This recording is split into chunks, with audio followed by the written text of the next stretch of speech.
Hello friends, welcome to the success Kendra. Friends देखिए, आज इस वीडियो में हम लोग बिहार पुलिस कांस्टेबल की जो भर्ती 2023 में 21,391 पदों पर आई हुई है, उसके लिए एक बहुत ही इंपॉर्टेंट क्वेश्चन पेपर को हम लोग कवर करेंगे। ये क्वेश्चन पेपर क्लास 10th पर आधारित है और इस बार बिहार पुलिस कांस्टेबल का जो एग्जाम लिया जाएगा उसमें प्रश्न जो पूछे जाएंगे कक्षा 10th पर आधारित होंगे। जैसे आप जानते हैं कि ये जो CSBC है, बिहार पुलिस कांस्टेबल का एग्जाम कंडक्ट करवाती है। तो CSBC के द्वारा अभी जो लेटेस्ट पेपर लिया गया था 27/3/2022 को, उसमें जो प्रश्न पूछे गए हैं उनको हम लोग कवर करेंगे। देखिए, आप प्रयास करेंगे इसमें 70% मार्क्स लाने का। अगर आप 70% अंक ला लेते हैं तो समझिए कि आपकी तैयारी बेहतरीन तरीके से चल रही है। फ्रेंड्स, हमारे चैनल के माध्यम से बिहार पुलिस कांस्टेबल की बहुत ही बढ़िया तरीके से तैयारी कराई जा रही है। अगर आप चैनल पर पहली बार विजिट कर रहे हैं तो चैनल को सब्सक्राइब कर लीजिए और जो बेल आइकन है, घंटी का निशान है, उसको जरूर दबा लीजिएगा, ताकि जब भी बिहार पुलिस कांस्टेबल भर्ती 2023 से संबंधित कोई भी इंपॉर्टेंट वीडियो अपलोड किया जाए तो उसका नोटिफिकेशन सबसे पहले आपके पास पहुंच जाए। तो चलिए सेशन आज की स्टार्ट करते हैं। फ्रेंड्स, पहले प्लीज़ एक बार सेशन को लाइक कर दीजिए और जब सेशन समाप्त होगा तो इसे किसी भी एक ग्रुप में अवश्य ही शेयर कर दीजिएगा। तो फ्रेंड्स, जैसे मैंने आपको बताया कि आज इस सेशन में हम लोग CSBC के द्वारा, CSBC जो बिहार पुलिस कांस्टेबल का एग्जाम कंडक्ट करवाती है, CSBC के द्वारा 27/3/2022 को जो प्रश्न पूछा गया है उसको हम लोग कवर करेंगे। यहाँ पर आप देख सकते हैं 27 मार्च 2022 को सेकंड शिफ्ट में यह प्रश्न पूछा गया है और यह प्रश्न बिहार पुलिस फायरमैन के एग्जाम में पूछा गया था। यहाँ पर आप देख सकते हैं बिहार पुलिस अग्निशमन सेवा परीक्षा 2022 में यह पेपर हुआ था, उसमें यह प्रश्न पूछा गया था। और मैं आपको बता दूं कि CSBC के द्वारा ही बिहार फायरमैन, बिहार मद्य निषेध, Bihar forest guard, Bihar police constable, इन सब का एग्जाम कंडक्ट करवाया जाता है। और फायरमैन का जो पेपर होता है ये क्लास 10th लेवल पर आधारित होता है। मद्य निषेध का भी एग्जाम होता है, वो भी क्लास 10th लेवल पर ही आधारित होता है। और इस बार बिहार पुलिस कांस्टेबल के एग्जाम में भी क्लास 10th पर आधारित प्रश्न ही पूछे जाएंगे। फ्रेंड्स, बहुत ही बेहतरीन यह क्वेश्चन पेपर है, यकीन मानिए। और इसमें आप प्रयास करेंगे कम से कम 70% अंक लाने का। अगर आप 70% अंक ला लेते हैं तो समझिए आपकी तैयारी बहुत ही बेहतरीन तरीके से चल रही है। और जो बचे हुए दिन हैं उसमें और भी आप अच्छे तरीके से रिविजन करिए और अपनी तैयारी को और भी मजबूत कर लीजिए। चलिए स्टार्ट करते हैं सेशन। फ्रेंड्स, पहले प्लीज़ एक बार सेशन को लाइक कर दीजिए। पहला प्रश्न पढ़ेंगे आज के सेशन का। पहला प्रश्न है कि कूनो राष्ट्रीय उद्यान किस राज्य में स्थित है। कूनो राष्ट्रीय उद्यान जो है यह कहाँ स्थित है। अगर आप आंसर जानते हैं तो आंसर कमेंट में देकर के बताते चलेंगे। और हाँ, सेशन जब समाप्त होगा तो आप सभी लोग, जितने लोग वीडियोस देख रहे हैं, वो अपना अपना स्कोर जो है ज़रूर कमेंट करके बताएंगे, ठीक है। चलिए ध्यान दीजिए, कूनो राष्ट्रीय उद्यान जो है यह मध्य प्रदेश में है। कहाँ पर है? मध्य प्रदेश में। अच्छा, मध्य प्रदेश में और भी राष्ट्रीय उद्यान हैं और भी नेशनल पार्क हैं जो कि आपके एग्जाम में पूछे जा सकते हैं। जैसे कि मध्य प्रदेश में बांधवगढ़ राष्ट्रीय उद्यान है, कान्हा किसली राष्ट्रीय उद्यान है, सतपुड़ा राष्ट्रीय उद्यान, सतपुड़ा नेशनल पार्क भी मध्य प्रदेश में ही है, और पन्ना नेशनल पार्क ये भी मध्य प्रदेश में ही है। तो इतने सारे पॉइंट्स आप मध्य प्रदेश से ध्यान रखिएगा, ठीक है। चलिए अगला प्रश्न है हमारा कि यदि एक वृत्त का परिमाप और क्षेत्रफल संख्यात्मक रूप से बराबर है तो वृत्त की त्रिज्या है। अब देखिए, वृत्त का परिमाप आपको पता है 2πr इसका फॉर्मूला होता है और क्षेत्रफल का πr² होता है। क्लियर? अब कह रहे हैं कि परिमाप और क्षेत्रफल जो है ये संख्यात्मक रूप से बराबर हैं। मैंने यहाँ पर इनको बराबर कर दिया। अब यहाँ से देखिएगा, पाई से पाई कैंसिल हो जाएगा और यहाँ पर 1r है और यहाँ पर 2r है, तो यहाँ पर बचेगा 1r। तो बच गया कितना? 2 इक्वल टू, इधर 2 बचा और इधर कितना बच गया? r बच गया, यानी कि त्रिज्या कितना आ गया? 2 आ गया। तो देखिए ऑप्शन में 2 इकाई दिया गया है। आई होप कि आपको अच्छे तरीके से समझ में आ गया है। चलिए तीसरा प्रश्न है कि दो पिंडों के बीच गुरुत्वाकर्षण बल r के निम्न रूप में परिवर्तित होता है, जहां r जो है दोनों पिंडों के बीच की दूरी है। अब आपने जो गुरुत्वाकर्षण का नियम पढ़ा है आपको याद होगा कि ब्रह्मांड में किन्हीं दो पिंडों के मध्य कार्य करने वाला आकर्षण बल उनके द्रव्यमानों के गुणनफल के समानुपाती, यानी कि डायरेक्टली प्रोपोर्शनल, उनके द्रव्यमानों के गुणनफल के समानुपाती तथा उनके मध्य की दूरी के वर्ग के व्युत्क्रमानुपाती होता है। क्लियर? तो ये कितना होता है? F इक्वल टू कितना होता है? F इक्वल टू होता है G। अब G क्या है? यहाँ पर देखिए G है ग्रेविटेशनल कांस्टेंट, ठीक है, यूनिवर्सल ग्रेविटेशनल कांस्टेंट। इसको हिंदी में सार्वत्रिक गुरुत्वाकर्षण नियतांक कहा जाता है। F equal to G। और अभी मैंने आपको बताया भी है कि दो वस्तुओं के बीच जब आकर्षण बल लगता है तो उनके द्रव्यमानों के गुणनफल का समानुपाती होता है, यानी कि ये पहला पिंड का द्रव्यमान m1 और ये दूसरा पिंड का द्रव्यमान m2, इनके गुणनफल के समानुपाती और उनके बीच की दूरी के वर्ग के व्युत्क्रमानुपाती होता है। तो यहाँ r देखिए दोनों पिंडों के बीच की दूरी है, तो ये r² हो गया। ठीक है, तो यही कह रहा है कि क्या होगा, इनवर्सली प्रोपोर्शनल होता है, तो 1/r² इसका राइट आंसर हो जाएगा, ऑप्शन नंबर डी। क्लियर है। अच्छा, अब यहाँ से ये जो जी है इसका वैल्यू पूछा जाता है कि सार्वत्रिक गुरुत्वाकर्षण नियतांक का मान कितना होता है, यूनिवर्सल ग्रेविटेशनल कांस्टेंट का मान कितना होता है। तो याद रखेंगे 6.67 इंटू 10⁻, ध्यान रखेंगे -11, और यूनिट ज़्यादा ध्यान रखना है, यूनिट बदल दिया जाता है, ये मान आपको मिल भी जाएगा तो यूनिट चेंज कर दिया जाता है। यूनिट होता है इसका न्यूटन मीटर स्क्वायर पर केजी स्क्वायर होता है। क्लियर। चलिए आगे बढ़ेंगे, अगला प्रश्न कर लेंगे कि भारत का सबसे लंबा बांध कौन सा है। बहुत ही बेहतरीन प्रश्न है इसमें। ठीक है, देखिएगा कितना मज़ा आएगा आपको इस सेट को लगाने में, और आप इसको एग्ज़ाम के तौर पर लगाइए। ऐसा समझिए कि आप एग्जामिनेशन हॉल में बैठे हुए हैं और पेपर दे रहे हैं। सबसे लंबा बांध जो है ये भारत का, ये हीराकुंड बांध है। ये किस नदी पर है, तो ये महानदी पर है। कहाँ है, तो ओडिशा में है। क्लियर। अच्छा, टिहरी बांध भी आजकल पूछा जा रहा है। टिहरी बांध उत्तराखंड में है। किस नदी पर है, तो भागीरथी और भिलांगना नदी के संगम पर है। भागीरथी आप पहले से जानते हैं, इसमें ऐड कर लीजिए भिलांगना। भागीरथी और भिलांगना नदी के संगम पर है टिहरी बांध। अच्छा, खड़गवासला बांध कहाँ पर है, तो खड़गवासला बांध महाराष्ट्र में है, और ये मूठा रिवर पर है। मूठा रिवर पर है, मूठा नदी पर है। क्लियर। मूठा नदी मैं हिंदी में भी लिख देता हूँ, मूठा नदी पर है। अच्छा, धौली गंगा नदी पर ही है, उत्तराखंड में है। क्लियर। तो राइट आंसर इसका ऑप्शन नंबर ए हो जाएगा। जितने भी पॉइंट्स मैं बता रहा हूँ ध्यान दीजिएगा आप सभी पर। देखिए, कूलर का अंकित मूल्य 4200 रुपया है। दुकानदार इसे कितना में बेचता है, 3696 रुपये में बेचता है, तो छूट प्रतिशत कितना होगा। अब देखिए 4200 इसका क्या है, अंकित मूल्य है, तो यहाँ पर 4200 माइनस कर दीजिए आप 3696, ये कितना आएगा माइनस करेंगे, तो चलिए माइनस कर लेते हैं फ्रेंड्स। ये आएगा आपका, यहाँ पर कितना आ जाएगा, 4 आ जाएगा, ये फिर 9 हो जाएगा तो 0, और 11 में से 6 जाएगा तो ये 5 हो जाएगा, यानी कि 504 रुपया जो है यहाँ पर इसको छूट मिला। कितना, 504 रुपया।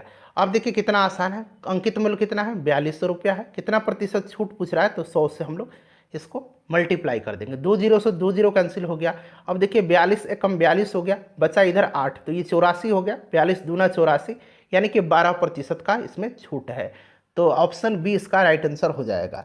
चलिए नेक्स्ट क्वेश्चन है कि दो पूरक कोणों का योग होता है। दो पूरक कोणों का योग, ठीक है, बताइएगा राइट आंसर क्या हो जाएगा। दो पूरक कोणों का योग जो होता है ये 90 डिग्री होता है, और दो संपूरक कोणों का योग अगर पूछेगा तो 180 डिग्री, इसे भी आप ध्यान रखेंगे। चलिए अगला प्रश्न है कि भारत के ग्रामीण क्षेत्रों में किस प्रकार की बेरोजगारी पाई जाती है। भारत के ग्रामीण क्षेत्रों में किस प्रकार की बेरोजगारी पाई जाती है। तो ग्रामीण क्षेत्र में जो है मौसमी बेरोजगारी भी होती है और प्रच्छन्न बेरोजगारी भी होती है। अब देखिए प्रच्छन्न बेरोजगारी क्या है, तो जब श्रम शक्ति का एक हिस्सा या तो बेरोजगार है या उस बिंदु पर अनावश्यक रूप से कार्य कर रहा है जहां उत्पादकता लगभग शून्य है, ये होता है प्रच्छन्न बेरोजगारी। और मौसमी बेरोजगारी क्या है, तो ऐसा कंडीशन जो केवल वर्ष की एक निश्चित अवधि के लिए उपलब्ध होती है उसे मौसमी बेरोजगारी कहा जाता है। भारत में ग्रामीण क्षेत्रों में मौसमी और प्रच्छन्न दोनों प्रकार की बेरोजगारी पाई जाती है। नेक्स्ट क्वेश्चन है हमारा, इंग्लिश का प्रश्न है। यहाँ पूछ रहा है कि फिल इन द ब्लैंक्स में क्या होगा। He saw that the clock, खाली स्थान है, स्टॉप्ड, ठीक है। He saw that the clock had stopped होगा, हैड का इस्तेमाल होगा, ठीक है, हैड का इस्तेमाल होगा। उसने देखा कि घड़ी बंद हो गई थी, ठीक है। चलिए भारत की लोकसभा की प्रथम महिला अध्यक्ष कौन है। लोकसभा की पहली महिला अध्यक्ष मीरा कुमार हैं, ठीक है। लोकसभा के पहली महिला अध्यक्ष मीरा कुमार हैं। अच्छा, अगर आपसे पूछा जाए कि भारत में पहली महिला मुख्य निर्वाचन आयुक्त कौन है, पहली महिला मुख्य निर्वाचन आयुक्त कौन है, तो वीएस रामा देवी हैं। वीएस रामा देवी हैं, इनका नाम आप ध्यान रखिएगा, ये भारत की पहली महिला मुख्य निर्वाचन आयुक्त हैं।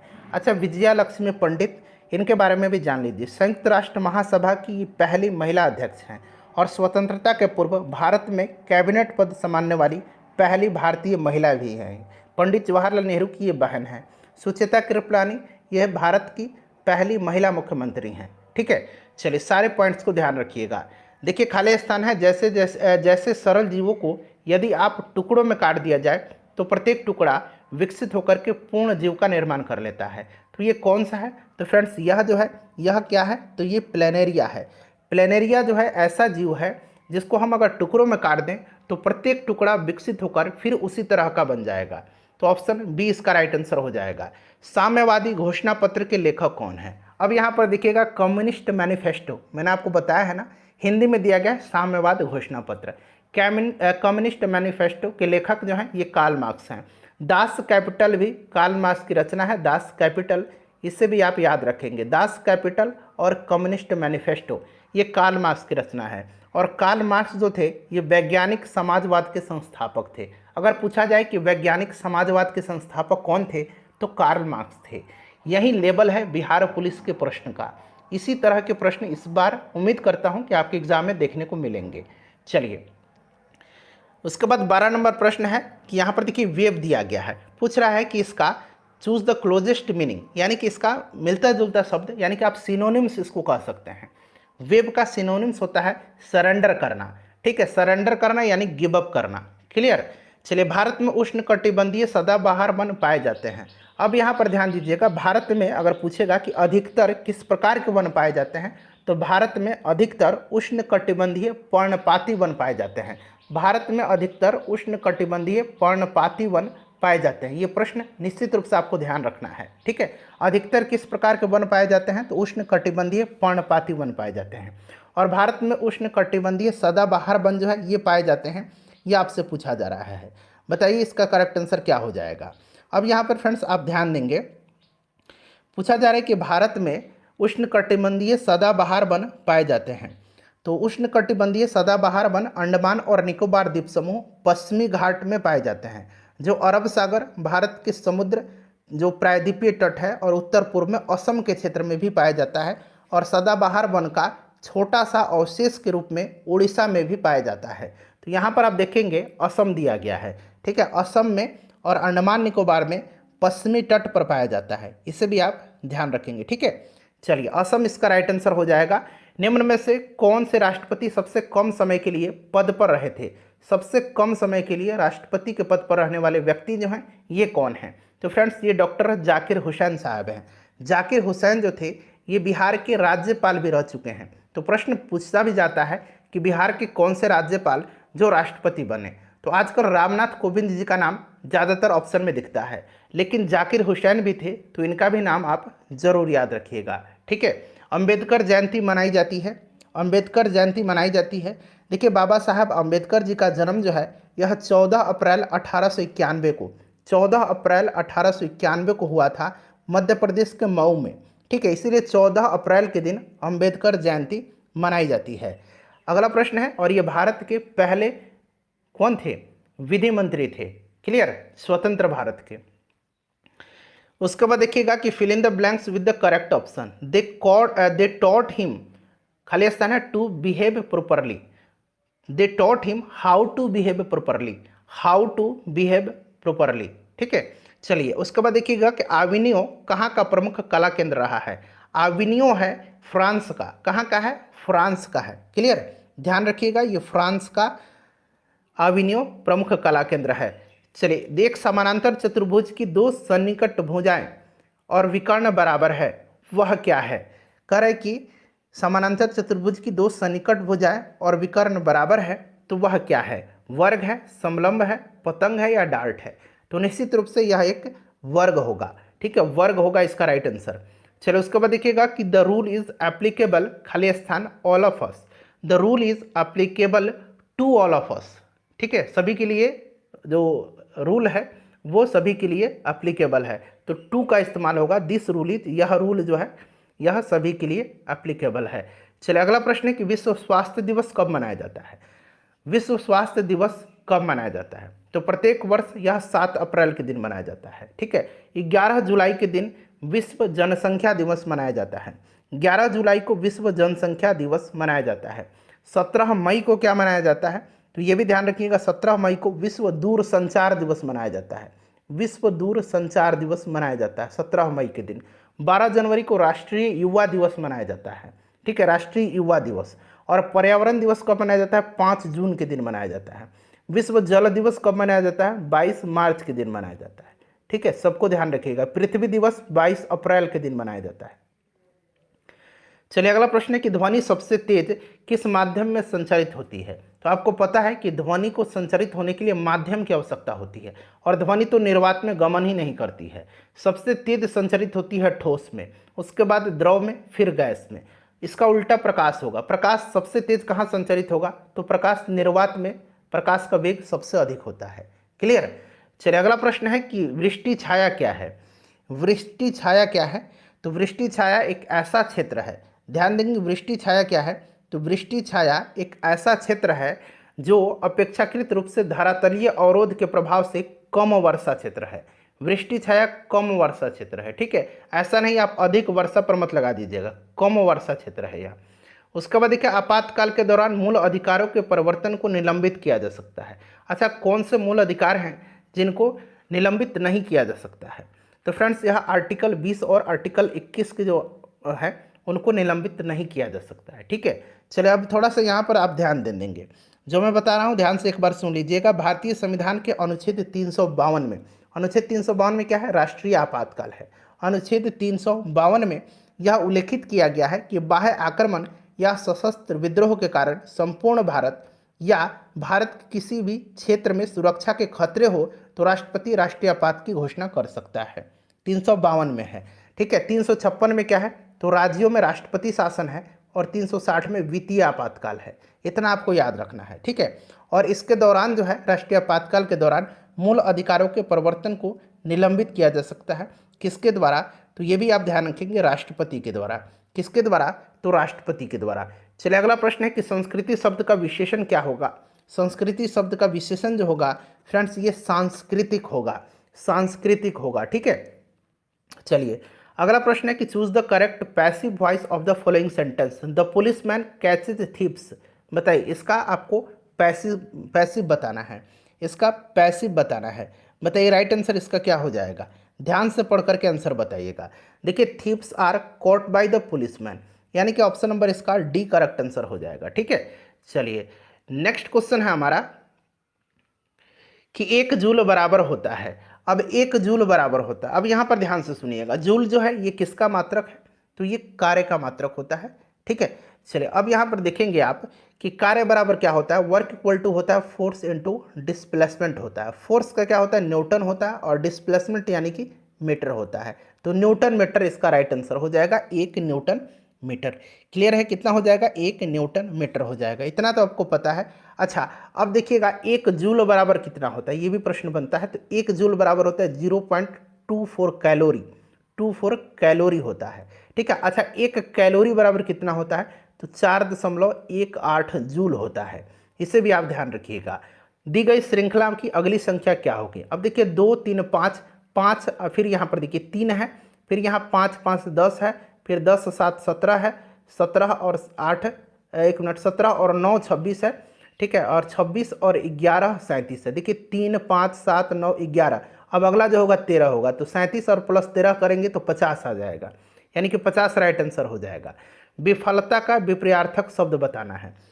बताइए, इसका विलोम शब्द विफलता का सफलता होता है। सिंपल सा है, अम्लीय वर्षा निम्न ऑक्साइडों के कारण होता है। अम्लीय वर्षा जो होता है ये सल्फर और नाइट्रोजन के ऑक्साइड के कारण होता है। सल्फर और नाइट्रोजन के ऑक्साइड के कारण अम्लीय वर्षा होती है। ठीक है, तो सल्फर और नाइट्रोजन हो जाएगा। अगला प्रश्न कि द्वितीय विश्व युद्ध का तत्कालिक कारण क्या था? देखिए प्रथम विश्व युद्ध का भी तत्कालिक कारण और द्वितीय विश्व युद्ध का भी तत्कालिक कारण, दोनों ध्यान रखना है। ये प्रश्न बार बार बिहार पुलिस के एग्जाम में पूछा जाता है।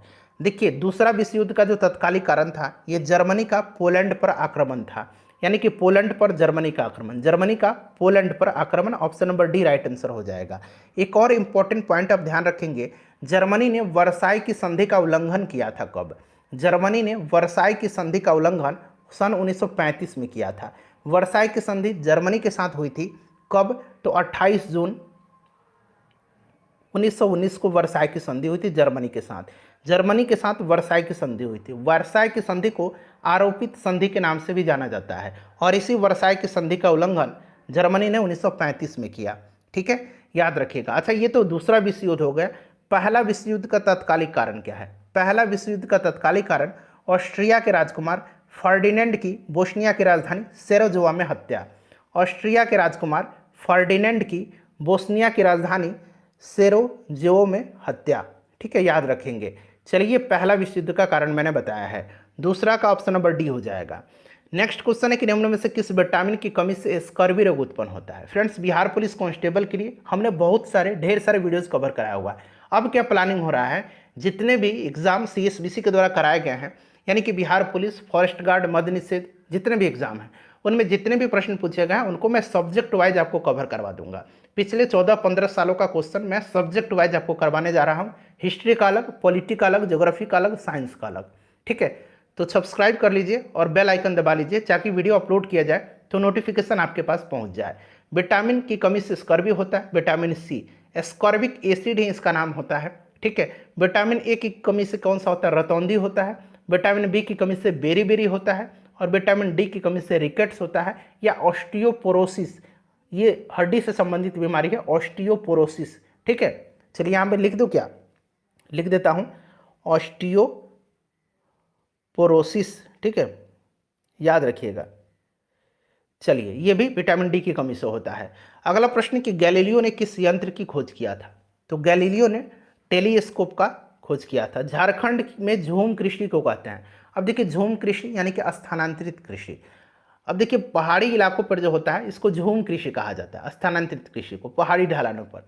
और इसी झूम कृषि को अलग अलग राज्यों में अलग अलग नाम से जाना जाता है।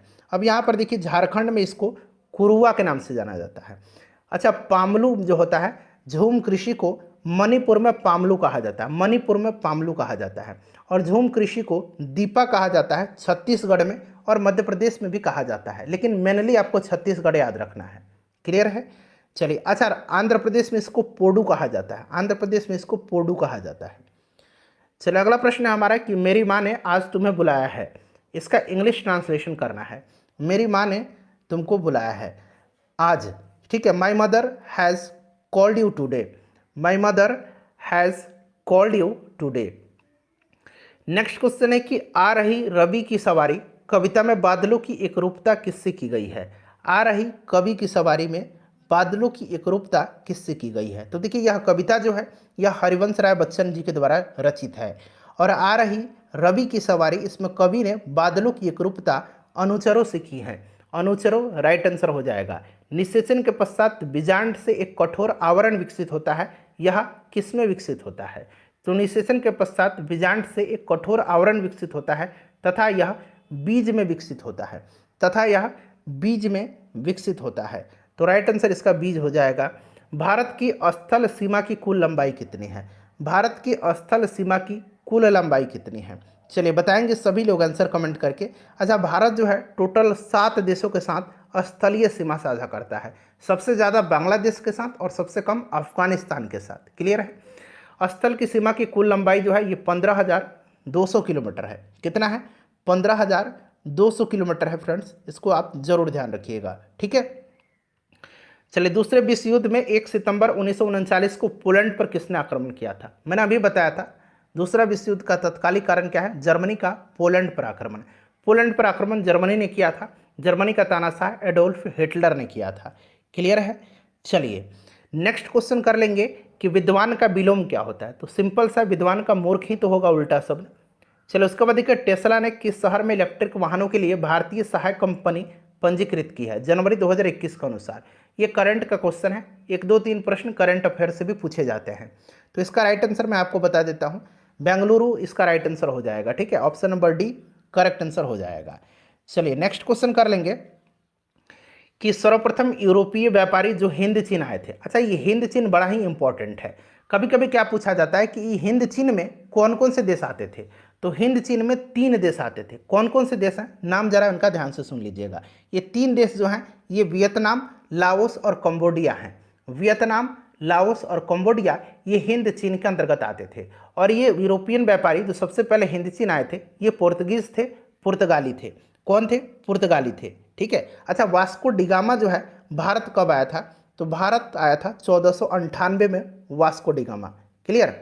चलो, उसके बाद देखिएगा कि सिंधु तथा सतलज नदी के मध्य हिमालय को जाना जाता है। सिंधु तथा सतलज नदी के मध्य स्थित हिमालय को पंजाब हिमालय के नाम से जाना जाता है। पंजाब हिमालय के नाम से जाना जाता है। और सतलज और काली नदी के मध्य स्थित हिमालय को कुमायूं हिमालय कहा जाता है। सतलज और काली नदी के मध्य स्थित हिमालय को, ठीक है। काली नदी और तीस्ता नदी के बीच, काली नदी और तीस्ता नदी के बीच जो हिमालय स्थित है उसको नेपाल हिमालय कहा जाता है।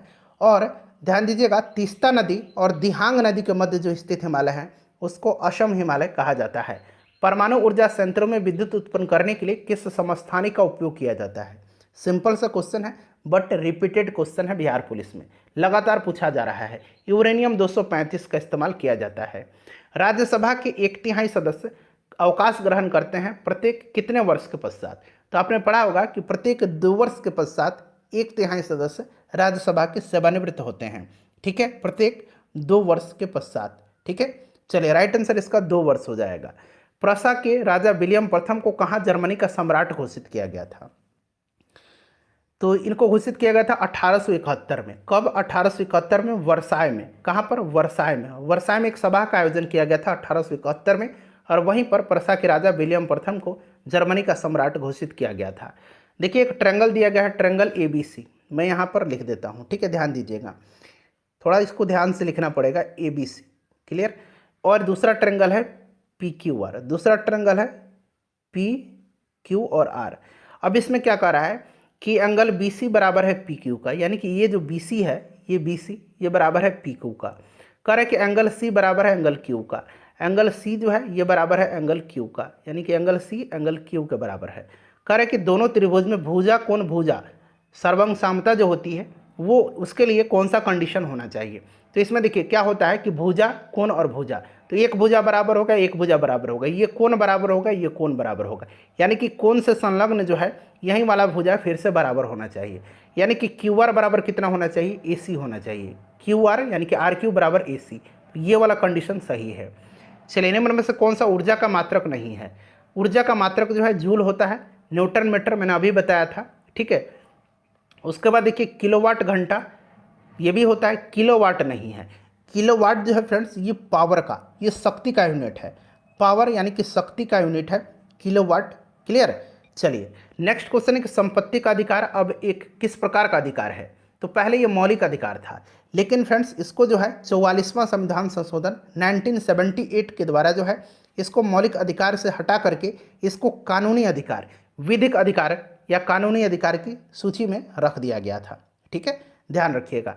चलिए, अगला प्रश्न है हमारा कि 2011 की जनगणना के अनुसार भारत में सर्वाधिक जनसंख्या वाला राज्य, सर्वाधिक जनसंख्या वाला राज्य उत्तर प्रदेश है, सबसे कम जनसंख्या वाला राज्य सिक्किम है, ठीक है। चलिए, सर्वाधिक जनघनत्व वाला राज्य बिहार है। नेक्स्ट क्वेश्चन है कि 900 किलोमीटर की चार धाम हाईवे प्रोजेक्ट किस राज्य में निर्माणाधीन है? ये भी उस समय करंट का क्वेश्चन है। तो फ्रेंड्स ये चार धाम जो है ये आपका यमुनोत्री, गंगोत्री, केदारनाथ और बद्रीनाथ को जोड़ना है। ये उत्तराखंड में निर्माणाधीन थी। उत्तराखंड राइट आंसर हो जाएगा। वह संयोजी ऊतक जो अस्थियों को मांसपेशियों से जोड़ता है। अब यहाँ पर देखिए कंडरा और स्नायु, उपास्थि और एरिओलर ऊतक दिया गया है। अब थोड़ा सा अंग्रेजी में ना देकर के हिंदी में देने से कठिनाई हो गया है, क्योंकि हमने पढ़ा है कि अस्थि से मांसपेशियों को जोड़ता है कौन? तो अस्थि से मांसपेशियों को टेंडन जोड़ता है। कौन जोड़ता है? टेंडन जोड़ता है। और यहाँ पर हिंदी दे दिया गया है, तो हिंदी जब दे दिया गया है तो इसको हम लोग स्नायु कहते हैं, ठीक है। अस्थि यानी कि हड्डी को मांसपेशी से जोड़ता है स्नायु, और हड्डी को हड्डी से कंडरा यानी कि लिगामेंट्स जोड़ता है। हड्डी को हड्डी से कौन जोड़ता है? लिगामेंट जोड़ता है, जिसको कि कंडरा कहा जाता है। राष्ट्रीय आय का मतलब क्या है? राष्ट्रीय आय का मतलब क्या है? तो किसी भी देश की उत्पादन व्यवस्था से अंतिम उपभोक्ता के हाथ में जाने वाली वस्तुओं या देश के पूंजीगत साधनों के विशुद्ध जोड़ को ही राष्ट्रीय आय कहा जाता है। राष्ट्रीय आय का मतलब होता है कि देश में सभी उत्पादन के साधनों से आय, ठीक है, तो उत्पादन के साधनों से आय हो जाएगा, देश के जितने भी उत्पादन के साधन हैं उनसे आय। अगला प्रश्न कि what did mister Gessler die of? ठीक है, अब देखिए ये क्या है, एक्चुअली ये जो है फ्रेंड्स ये किसी कक्षा का, ये पाठ्यक्रम का, ये एक कविता कहिए या फिर आप पोएम कह लीजिए, चैप्टर कह लीजिए, जो भी है वहाँ से उठा करके ये दिया गया है। तो ये मिस्टर गेसलर जो थे ये स्टारवेशन के चलते मरे थे, ठीक है, भूख के चलते। तो स्लो स्टारवेशन इसका राइट आंसर हो जाएगा, स्लो स्टारवेशन, ठीक है, याद रखेंगे आप, चलिए अगला प्रश्न कर लेंगे कि महेश ने 12,000 रुपये चक्रवृद्धि ब्याज पर रखे और यदि रकम 5 वर्ष में दुगुनी हो जाती है। 5 वर्ष में क्या हो जा रही है, ये 5 वर्ष में ये दुगुनी हो जा रही है, तो 20 वर्षों के पश्चात कितनी हो जाएगी? जब 5 वर्ष में दुगुनी हो जा रही है तो ऑब्वियसली 20 वर्ष में यह 16 गुनी हो जाएगी। थोड़ा सा कॉमन सेंस लगा लीजिएगा, तो 12,000 गुना 16 कर दीजिए, राइट आंसर आपका ऑप्शन नंबर डी आ जाएगा। ठीक है, 1,92,000 रुपया। रबर खाली स्थान दिया गया, फसल है। रबर, चाय, कॉफ़ी, नारियल, ये सब जो है फ्रेंड्स यह भूमध्य रेखीय क्षेत्र के फसल है। भूमध्य रेखीय क्षेत्र के फसल है रबर, चाय, कॉफ़ी, ठीक है, नारियल भूमध्य रेखीय क्षेत्र के फसल हैं। आहार नाल मूल रूप से खाली स्थान दिया गया, फिर से कहाँ तक, मतलब आहार नाल मूल रूप से कहाँ तक विकसित एक लंबी नली है, तो ये मुख से लेकर के गुदा तक, मुख से लेकर के यानी मुंह से लेकर के गुदा तक। ठीक है, चलिए उत्तर पश्चिम भारत में शीतकालीन वर्षा उन चक्रवातों के परिणाम स्वरूप होती है जो उत्पन्न होते हैं। उत्तर पश्चिम भारत में शीतकालीन वर्षा जो होती है यह पश्चिमी विक्षोभ से होती है। ठीक है, किसके कारण? पश्चिमी विक्षोभ से होती है, और यह जो है भूमध्य सागर से उत्पन्न होता है। भूमध्य सागर से उत्पन्न होता है। क्लियर, भूमध्य सागर से उत्पन्न होता है, तो भूमध्य सागर इसका राइट आंसर हो जाएगा 57 का भूमध्य सागर। चलिए अगला प्रश्न है कि खाली स्थान दिया गया है यहाँ पर, एक खाली स्थान द्वारा बना प्रतिबिंब हमेशा आभासी, सीधा और अत्यधिक छोटा होता है। अत्यधिक छोटा होता है, तो फ्रेंड्स यह उत्तल दर्पण है। कौन सा दर्पण है? उत्तल दर्पण है। उत्तल दर्पण है, ध्यान रखिएगा, उत्तल दर्पण करेक्ट आंसर हो जाएगा। अच्छा, उत्तल दर्पण का प्रयोग मोटर गाड़ियों के साइड मिरर में किया जाता है। साइड मिरर में किया जाता है। ठीक है, चलिए नेक्स्ट क्वेश्चन है। अगला प्रश्न कि विदेशी निवेश कहलाता है। विदेशी निवेश कहलाता है। विदेशी निवेश कहलाता है, बताइए। तो देखिए विदेशी निवेश क्या है? एक देश की कंपनी के द्वारा दूसरे देश में किया गया निवेश प्रत्यक्ष विदेशी निवेश कहलाता है। ठीक है, तो राइट आंसर इसका क्या हो जाएगा, बताइए। करेक्ट आंसर इसका क्या हो जाएगा? करेक्ट आंसर ये आपका बहुराष्ट्रीय निगमों के द्वारा किया गया निवेश। प्रथम टीका विकसित किया था। अच्छा, टीकाकरण का खोज मैंने बताया है एडवर्ड जेनर ने किया था, यानी कि पहला टीका इन्हीं ने, एडवर्ड जेनर ने ही विकसित किया था। एडवर्ड जेनर को प्रतिरक्षा प्रणाली का जनक कहा जाता है। ठीक है, चलिए नेक्स्ट क्वेश्चन है हमारा, और चेचक की टीके की खोज एडवर्ड जेनर ने ही किया था। लोकसभा अध्यक्ष अपना त्यागपत्र किसे प्रस्तुत करता है? लोकसभा का अध्यक्ष जो है ये उपाध्यक्ष को अपना त्यागपत्र देता है, और उपाध्यक्ष अपना त्यागपत्र लोकसभा के अध्यक्ष को देता है। 26 नवंबर को मनाया जाता है। 26 नवंबर के दिन मनाया जाता है। तो देखिए 26 नवंबर के दिन ही, 26 नवंबर 1949 को भारत का संविधान आंशिक रूप से, या कहिए कि भारत का संविधान अंगीकृत किया गया था। ठीक है, इसीलिए 26 नवंबर को भारतीय संविधान दिवस या राष्ट्रीय कानून या राष्ट्रीय विधि दिवस मनाया जाता है, तो राष्ट्रीय विधि दिवस के रूप में। चलिए नेक्स्ट क्वेश्चन करेंगे कि एक सिक्के को 40 बार उछाला जाता है और परिणाम क्या आता है? 70 बार चित आता है और 23 बार पट आता है। तो सिक्के की एक उछाल में चित आने की संभावना, चित कितना है? 70 बार, और इसकी संभावना उछाला कितना गया है? तो 40 बार, तो 70/40 इसका आंसर हो जाएगा। ठीक है, वहीं अगर पूछता पट आने की संभावना तो 23/40 होता। अगला प्रश्न है कि सुंदरबन राष्ट्रीय उद्यान भारत के किस राज्य में है? सुंदरबन जो है ये पश्चिम बंगाल में है। सुंदरबन पश्चिम बंगाल में है। अच्छा, एक बक्सा टाइगर रिजर्व भी है। बक्सा टाइगर रिजर्व ये भी पश्चिम बंगाल में ही है। ठीक है, याद रखेंगे, बक्सा या बुक्सा ये पश्चिम बंगाल में है। उपराष्ट्रपति का कार्यकाल तो ये 5 वर्ष का होता है। ठीक है, चलिए वायुमंडल में स्थित ओजोन सूर्य से आने वाली किस प्रकार की विकिरण से पृथ्वी की रक्षा करता है, सुरक्षा करती है? तो आपको पता है कि ये परावैंगनिक किरण है। मनरेगा के अंतर्गत देश के ग्रामीण क्षेत्रों में कितने दिन काम दिया जाता है? अच्छा, मनरेगा, मनरेगा यहाँ मैं लिख देता हूँ। ठीक है, इसका फुल फॉर्म क्या होता है? फुल फॉर्म भी जानना चाहिए आपको। Mahatma Gandhi national rural employment guarantee act, Mahatma Gandhi national rural employment guarantee act, इसे लॉन्च किया गया था सन 2006 में। ठीक है, याद रखेंगे, इसे भी लॉन्च 2006 में किया गया था, और इसके अंतर्गत जो है कितने दिनों का जो है ग्रामीण क्षेत्रों में काम दिया जाता है? तो राइट आंसर बताएंगे इसका क्या होगा? 100 दिन का काम दिया जाता है। ठीक है, चलिए अगला प्रश्न है हमारा कि who was blind in story. Story है द आईज आर नॉट, देखिए who was blind in the story the eyes are not here. The eyes are not here, यह जो स्टोरी है यह रस्किन बॉन्ड की है। और इसमें पूछा गया who was blind in the story, तो इसमें द नरेटर राइट आंसर हो जाएगा। ठीक है, narrator blind in the story. Next question है कि किस समूह में बादल के पर्याय हैं। बादल के पर्याय पूछा गया है। तो बादल के पर्याय जो है ये क्या होते हैं, बादल के पर्याय जो सब नीरद, पयोद, मेघ, घन, वारिद, ये सब होते हैं। ठीक है, तो वारिद, नीरद, पयोद दिया गया है। ऑप्शन नंबर बी हो जाएगा। विश्व में किस देश में सर्वप्रथम लिखित संविधान लागू हुआ था। सर्वप्रथम लिखित संविधान जो है यह अमेरिका का है। किसका है, विश्व में सबसे पहला लिखित संविधान अमेरिका का है। ठीक है, चलिए राइट आंसर इसका अमेरिका हो जाएगा। और लिखित संविधान ब्रिटेन का है। सबसे लंबा लिखित संविधान भारत का है। ठीक है, सबसे लंबा, लेकिन सबसे पहले पूछा गया है तो ये अमेरिका में लागू हुआ था। और सबसे लंबा लिखित संविधान भारत का है। संपीड़ित प्राकृतिक गैस कौन सी गैस होती है। संपीड़ित मैंने कल ही वाली वीडियो में बताया था, कंप्रेस्ड नेचुरल गैस। इसमें जो है कौन सी गैस मुख्य रूप से होती है, तो मीथेन होती है, CH4। इसको मार्स गैस भी कहा जाता है। और अरुणाचल प्रदेश में ब्रह्मपुत्र किस नाम से जानी जाती है। और अरुणाचल प्रदेश में ब्रह्मपुत्र को किस नाम से जाना जाता है, बताइए। करेक्ट आंसर क्या होगा इसका, तो ब्रह्मपुत्र जो है चीन में तिब्बत के पठार की मानसरोवर झील से निकलती है।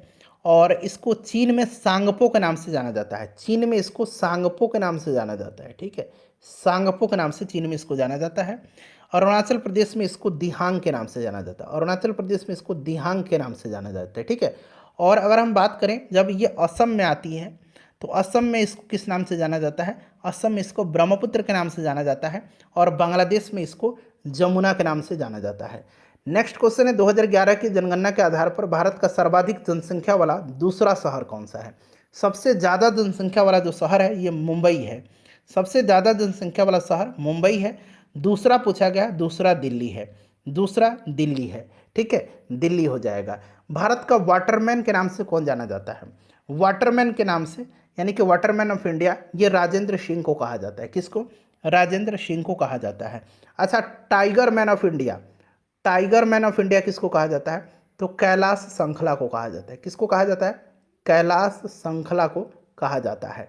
ठीक है, अब फॉरेस्ट मैन ऑफ इंडिया किसको कहा जाता है, फॉरेस्ट मैन ऑफ इंडिया, तो ये कहा जाता है किसको, तो ये कहा जाता है जादव पायोंग को। जादव पायोंग को कहा जाता है forest man of India. Clear. चलिए, किस उत्पाद के लिए हॉलमार्क का उपयोग किया जाता है।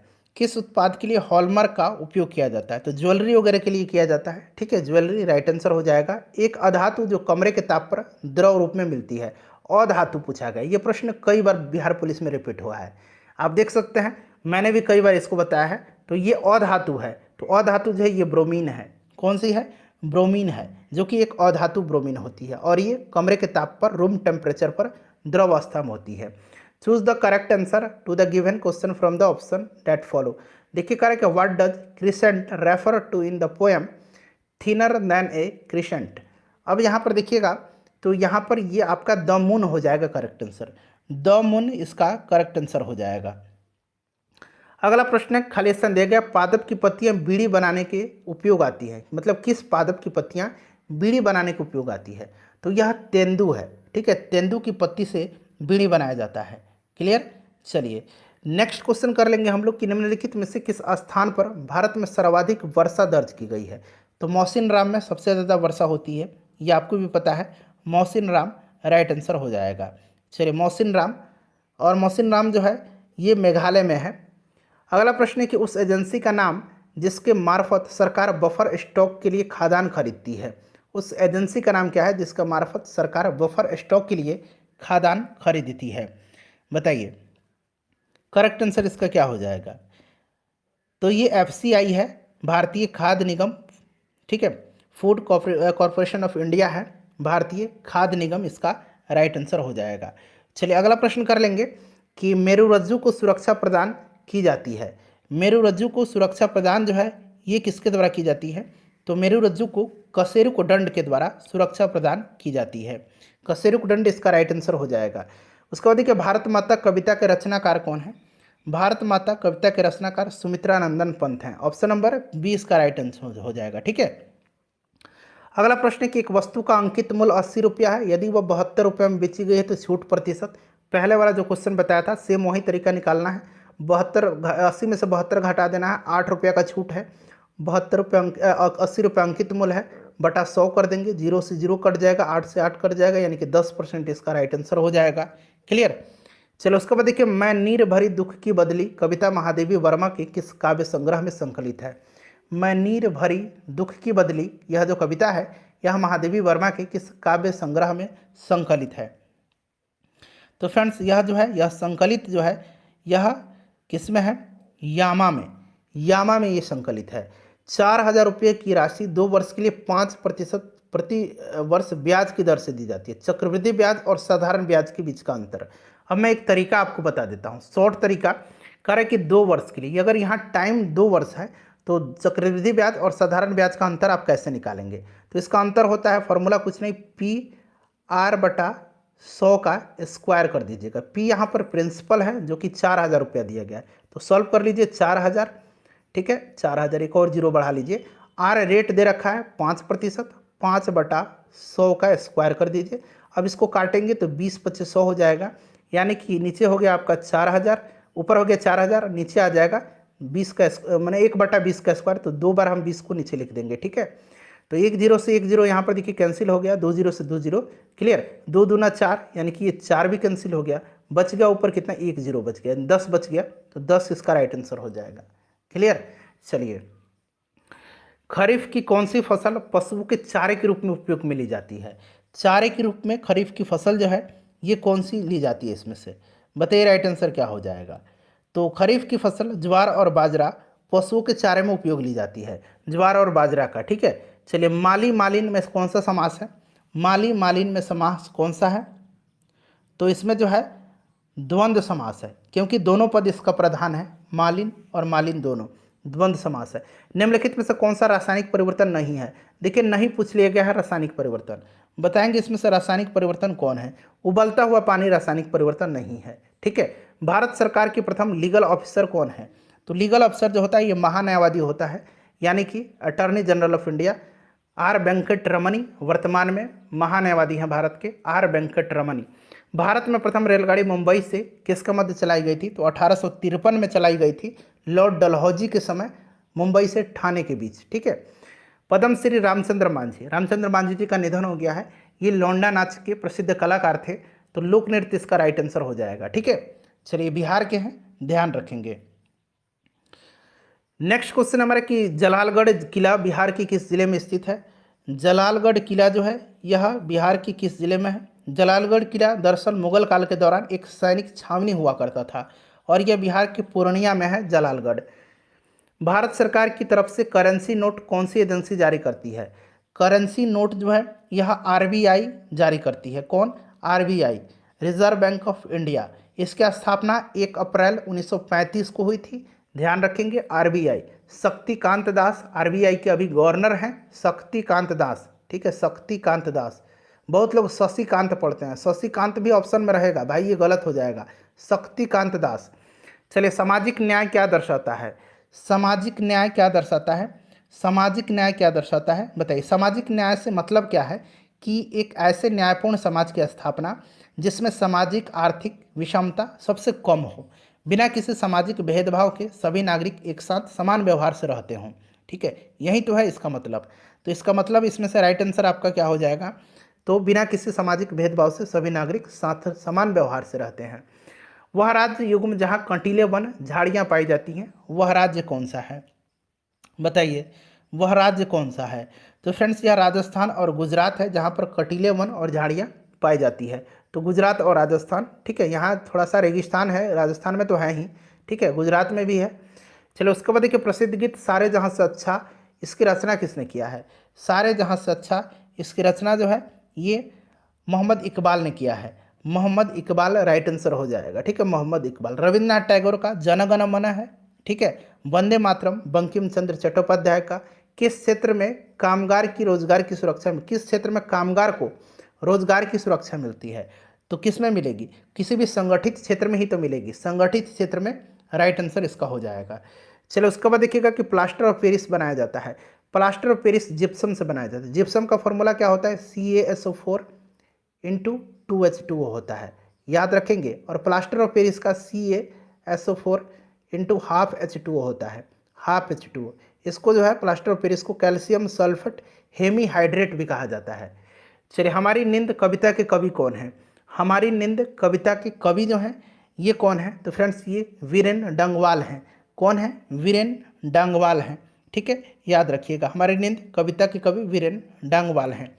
फिल इन द ब्लैंक्स और अपना स्कोर अब बता के जाइए। चलिए, वाटर खाली स्थान दिया गया एट 100 डिग्री सेल्सियस। सिंपल सा क्वेश्चन है, वाटर बॉयल होता है 100 डिग्री सेंटीग्रेड पर, तो बॉयल्स हो जाएगा, यहाँ पर बॉयल्स होगा, बॉयल नहीं होगा, बॉयल्स होगा। क्लियर, याद रखेंगे। चलिए, अपना स्कोर बता दीजिए। वीडियो को भाई एक बार प्लीज़ शेयर जरूर कर दीजिएगा, वीडियो को लाइक कर दीजिए।